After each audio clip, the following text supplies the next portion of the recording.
નમસ્કાર મિત્રો, હું Himanshu Sompura, special educator, disability Gujarat ચેનલમાં આપનું ફરી એકવાર હાર્દિક સ્વાગત કરું છું. નમસ્કાર મિત્રો, એન્ડ્રોઈડ બેઝિક વિથ ટોકબેક સિરીઝના ત્રીજા એપિસોડમાં આપનું સ્વાગત છે. આજે આપણે જોઈશું કેટલાક બેઝિક જેસ્ચર. તો સૌથી પહેલાં એ વાત નોંધી લેવાની કે એન્ડ્રોઈડની અંદર ટોકબેક જે સ્ક્રીન રીડર છે એમાં તમે ઘણું બધું કસ્ટમાઇઝેશન કરી શકો છો. ઘણા બધા જેસ્ચરને તમે તમારી રીતે અસાઇન કરી શકો છો, એટલે કે તમે તમારી રીતે એ રાખી શકો છો.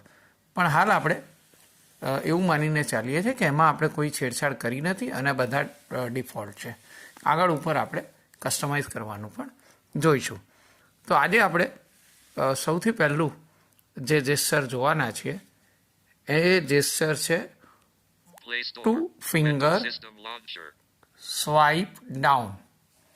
ટુ ફિંગર સ્વાઇપ ડાઉન એટલે કે બે ફિંગરથી સ્વાઇપ ડાઉન કરીએ તો શું થાય. તો જોઈ લઈએ. જો આપણે ડાબી બાજુ કોર્નર પર એટલે કે ડાબા કોર્નર ઉપર ગમે ત્યાં બે ફિંગરથી સ્વાઇપ ડાઉન કરીએ તો નોટિફિકેશન એરિયા ખુલે, જે આપણે ગઈ વખતે જોયું હતું. એકવાર બે ફિંગરથી સ્વાઇપ ડાઉન કરીએ પછી નો સિમ કાર્ડ,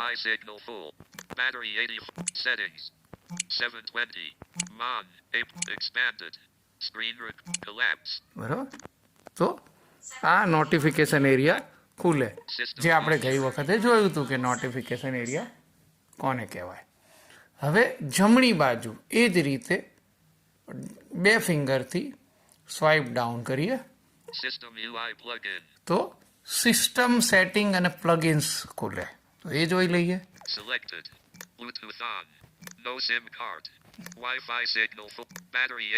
આ તો એનું એ જ આવ્યું. સેટિંગ અહીંથી ચેન્જ થાય.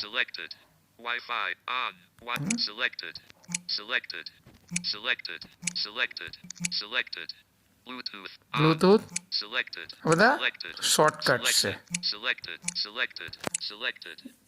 દરેક ફોનમાં અલગ અલગ રીતે નોટિફિકેશન અને સિસ્ટમ સેટિંગ હોય છે.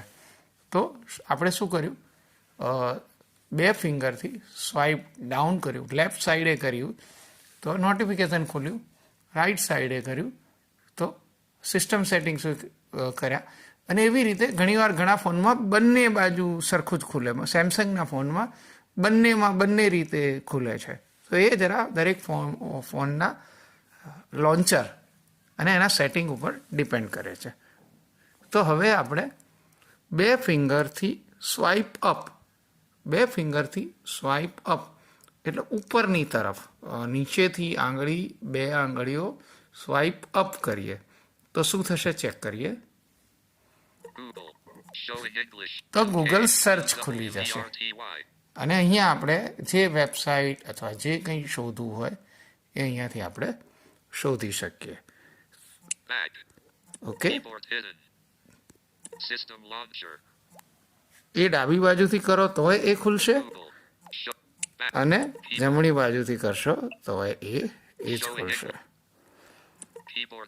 તો આ સ્વાઇપ અપ જેસ્ચર થયું. તો હવે આપણે કેટલાક રીડિંગ કંટ્રોલ્સ જોઈએ. રીડિંગ કંટ્રોલ્સનું મુખ્ય કામ શું છે?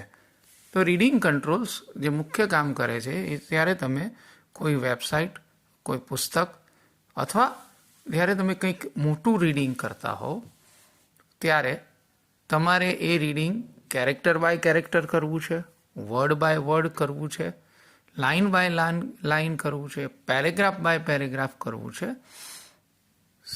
કે લિંક બાય લિંક કે હેડિંગ બાય હેડિંગ કરવું છે.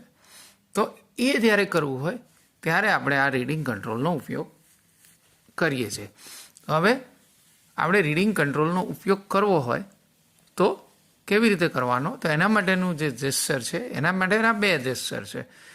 એક તો 3 ફિંગરથી તમે 3 ફિંગરથી તમે કોઈ પણ દિશામાં સ્વાઇપ કરો તો આવી જશે. જો હું 3 ફિંગરથી અત્યારે કરું છું.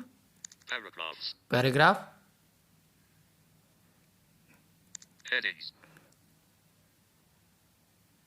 ફરીથી કંટ્રોલ્સ, ફરીથી લિંક્સ. બરાબર. અત્યાર સુધી હું લેફ્ટ સ્વાઇપ કરતો હતો. હવે હું અપ ટુ ડાઉન 3 ફિંગરથી કરું. ફરીથી અપથી ડાઉન, કેરેક્ટર. બરાબર. હવે હું રાઈટ ટુ લેફ્ટ સ્વાઇપ કરું છું. Speech rate, links, control. તો જો તમારામાં 3 ફિંગરથી આ ના ચાલે તો એનો બીજો એક રસ્તો છે. તમે સિંગલ ફિંગરથી પણ કરી શકો. સિંગલ ફિંગરથી કરવા માટે તમારે શું કરવાનું? સ્વાઇપ અપ એન્ડ ડાઉન તરત જ એક જ મોશનમાં, આંગળી ઉચક્યા વગર up and down. Heading, paragraph, હું અપ એન્ડ ડાઉન કરું. Word, characters. બરાબર. આ એક રસ્તો છે. વર્ડ, કેરેક્ટર, લાઇન્સ કે પેરેગ્રાફ, આ બધું કર્યા પછી તમારે આગળ અને પાછળ જવા માટે, આ તો એકવાર સેટ કરી લીધું, પછી આગળ અને પાછળ જવા માટે તમારે સિંગલ ફિંગરથી લેફ્ટ ટુ રાઈટ કરશો તો નેક્સ્ટ ઉપર એટલે આગળ જવાશે, અને રાઈટ ટુ લેફ્ટ કરશો તો સ્વાઇપ પ્રીવિયસમાં જવાશે. એટલે એક એક કેરેક્ટર આગળ જવું હોય તો કેરેક્ટર ઉપર સેટ કરી દેવાનું અને સ્વાઇપ લેફ્ટ ટુ રાઈટ કરવાનું, એટલે એક એક કેરેક્ટર જશે. અને પાછળ જવું હોય, આખરે ખાસ કરીને ટાઈપિંગ કરતા હોય ત્યારે તમને કામ આવે, અને પાછળ જવું હોય ત્યારે તમારે કેરેક્ટર ઉપર એકવાર સેટ કરી દેવાનું અને પછી સ્વાઇપ લેફ્ટ ટુ રાઈટ. એવી જ રીતે વર્ડ કરવો હોય તો વર્ડ ઉપર સેટ કરી અને લેફ્ટ ટુ રાઈટ કરશો તો આગળ જવાશે, અને રાઈટ ટુ લેફ્ટ કરશો સિંગલ ફિંગરથી તો પાછળ જવાશે. એવી રીતે પેરેગ્રાફ, એવી જ રીતે લિંક, એક લિંક ઉપરથી આગળની લિંક ઉપર જવું હોય તો લિંક ઉપર સેટ કરી અને સ્વાઇપ લેફ્ટ ટુ રાઈટ કરશો તો નેક્સ્ટ લિંક ઉપર જશે, અને રાઈટ ટુ લેફ્ટ કરશો તો પ્રીવિયસ ઉપર જશે. તો એ રીતે જવાય છે. હવે આપણા બધાની સમસ્યા કે આપણું જે ટોકબેક છે એની સ્પીડ વધ અને ઘટ ઘણીવાર ઘણાથી થઈ જાય છે. તો એ કંટ્રોલ કરવી હોય તો કેવી રીતે કરવાનું? તો એ જ છે, તમારે જે રીતે તમારું ફોન સપોર્ટ કરતો હોય, સિંગલ ફિંગર સ્વાઇપ અપ અને ડાઉન કરીને તમે પહોંચી શકો, અથવા 3 ફિંગરથી પણ તમે પહોંચી શકો. એમાં જવાનું છે રેટ ઉપર. જોઈએ.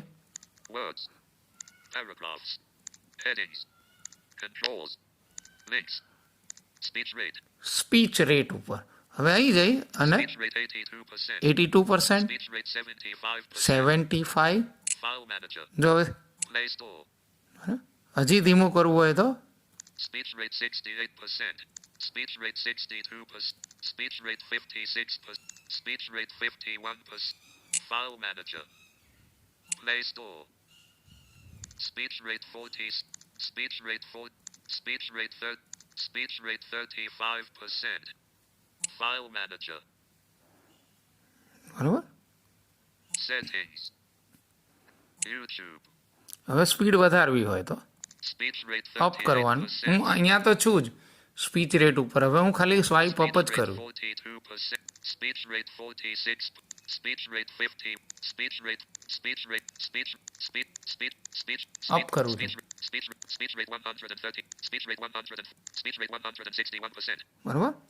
તો આ રીતે તમે આપણા ટોક બેકની સ્પીચ રેટ વધારી અને ઘટાડી શકો છો. બરાબર. તો એના પછીનું જે સરસ મજાનું જેસ્ચર છે, ગઈ વખતે આપણે જોયું હતું કે 2 ફિંગરથી આપણે સ્વાઇપ લેફ્ટ કરીએ તો આગળનું પેજ જતું હતું. રિવિઝન કરી લઈએ. 2 ફિંગરથી સ્વાઇપ લેફ્ટ કરું છું. બરાબર. ફરીથી કરું છું. Page 3. 11 apps. બરોબર. હવે લેફ્ટ ટુ રાઈટ કરું છું 2 ફિંગરથી. To screen. Selected. To screen. One screen. Selected. One screen. Page હવે 5. આ જ વસ્તુ આપણે એક ફિંગરથી કરવી હોય તો શું કરીશું?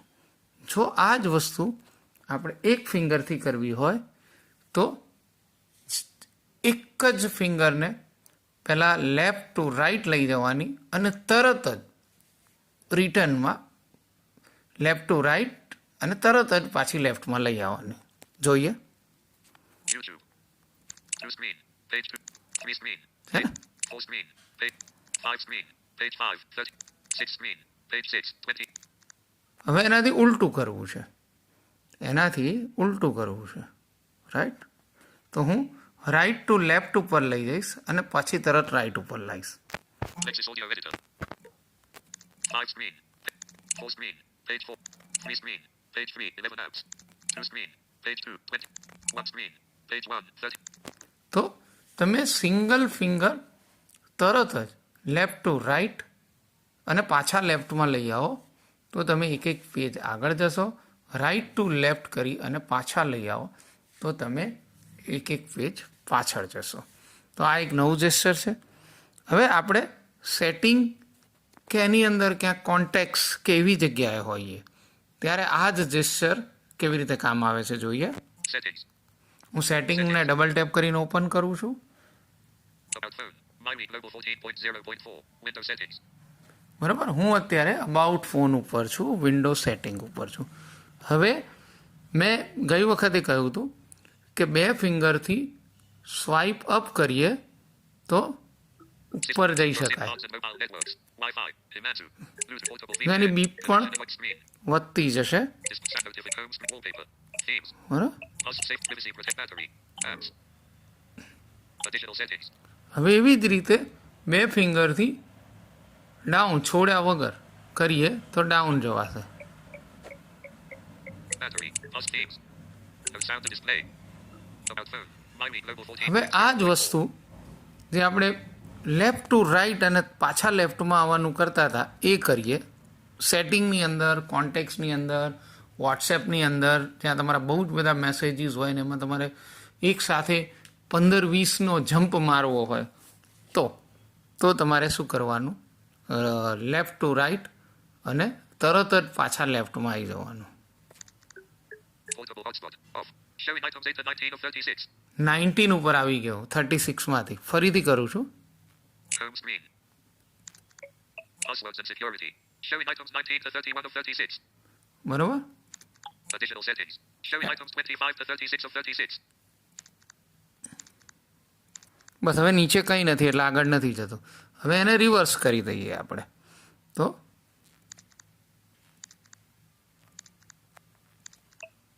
Apps. Showing items 14 to 25 of 36. 14 પર આવી ગયો. Notifications and control center. Showing items 3 to 14 of 36. 3 ઉપર આવી ગયો. VPN. Portable live. તો એના એ જ જેસ્ચર આપણને સેટિંગમાં હોઈએ ત્યારે જુદું કામ આપે છે અને હોમ સ્ક્રીનમાં હોઈએ ત્યારે જુદું કામ આપે છે. Home. હવે હું હોમ ઉપર આવી છું.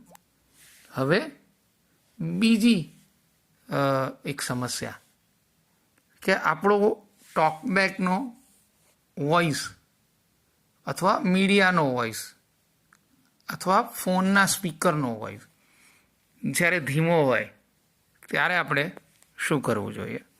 તો જ્યારે આપણે ટોકબેકનો વોઇસ ધીમો હોય એટલે એને એક્સેસિબિલિટી વોઇસ કહેવાય, એને તમારે વધારવું હોય તો એક આંગળી સ્ક્રીન ઉપર રાખવાની Settings. અને આવું જ્યારે બોલતું હોય Settings. ત્યારે વોલ્યુમ અપ કરવાનું. Keyboard hidden. Messages. Settings. System launcher. તો આ થઈ ગયો વોઇસ ફૂલ. Settings. Settings. એક આ સ્ક્રીન ઉપર પ્રેસ કરી રાખવાનો અને વોલ્યુમ ડાઉન કરવાનો. Settings. બિલકુલ બંધ થઈ ગયું. Settings. Settings. ફરીથી Sys- થોડો વધારીએ. Settings. Settings. બરાબર. તો આ રીતે તમારો મ્યુઝિક ચાલતું હોય ત્યારે આ જ રીતે મ્યુઝિકનો વોલ્યુમ વધઘટ થાય, અને ફોન ચાલતો હોય ત્યારે તમે વોલ્યુમ અપ કરો તો તમારો સ્પીકરનો વોલ્યુમ અપ થાય, અને વોલ્યુમ ડાઉન કરો ત્યારે ડાઉન થાય. આ ઉપરાંત 2-3 સમસ્યાઓ બીજી આવે છે. ફોન આવે કોઈનો ત્યારે આપણને જે ફોન પિકઅપ માટેનું જે ગ્રીન બટન હોય અથવા આન્સરિંગ બટન કહેવાય એ શોધવામાં ઘણો ટાઈમ લાગે છે, અને એટલા દરમિયાનમાં આપણને ઘણીવાર ફોન ડિસ્કનેક્ટ થઈ જાય. તો આવું ના થાય. વોલ્યુમ કંટ્રોલથી વોલ્યુમ અપથી ઘણીવાર ફોન ઉપડે છે, પણ એવું ના કર્યું હોય તો એને માટે બી એક સરસ મજાનો રસ્તો છે. 2 ફિંગરથી તમે ફોન આવે રિંગ વાગતી હોય ત્યારે 2 ફિંગરથી 2 વાર ટેપ કરી દેવાનું સ્ક્રીન ઉપર ગમે ત્યાં. ડબલ ફિંગર ડબલ ટેપ, તરત ને તરત ફોન ઉપડી જશે. એવી જ રીતે તમારું યુટ્યુબ કે કંઈક ચાલતું હોય, YouTube. Video player. Double tap. અત્યારે Play video. આ વિડીયો પ્લેયર છે. Fast forward 10 seconds. तो वो कुमार विश्वास मजाक कर હવે रहे हैं. અહીંયા હું ડબલ ફિંગર ડબલ ટેપ કરીશ તો ગમે ત્યાં હોય બંધ થઈ જશે. सुनाई देगी जो एडिट બંધ થઈ ગયું, પોઝ થઈ ગયો. આવી રીતે કોઈ સોંગ ચાલતું હોય તો પણ તમે ડબલ ફિંગરથી ડબલ ટેપ કરીને એ સોંગને પણ પોઝ કરી શકો. ફરીથી ચાલુ કરવું હોય તો के पास बैठा हुआ है, ફરીથી कह ઓફ रहा है कि કરવું હોય, चुप रहो, પોઝ કરવું रिकॉर्ड હોય हो તો रहा है, चुप है ये इतना 2 ફિંગરની વચ્ચે થોડું ડિસ્ટન્સ બી રાખવું જોઈએ, અને આ પ્રેક્ટિસથી થઈ જશે. ઘણીવાર મુશ્કેલી થાય છે, તો એ ખાસ કરીને જોઈ લેવાનું. તો આજે આપણે આટલા જેસ્ચર જોયા. આશા છે કે આપને આ વિડીયો પણ પસંદ આવશે. ધન્યવાદ.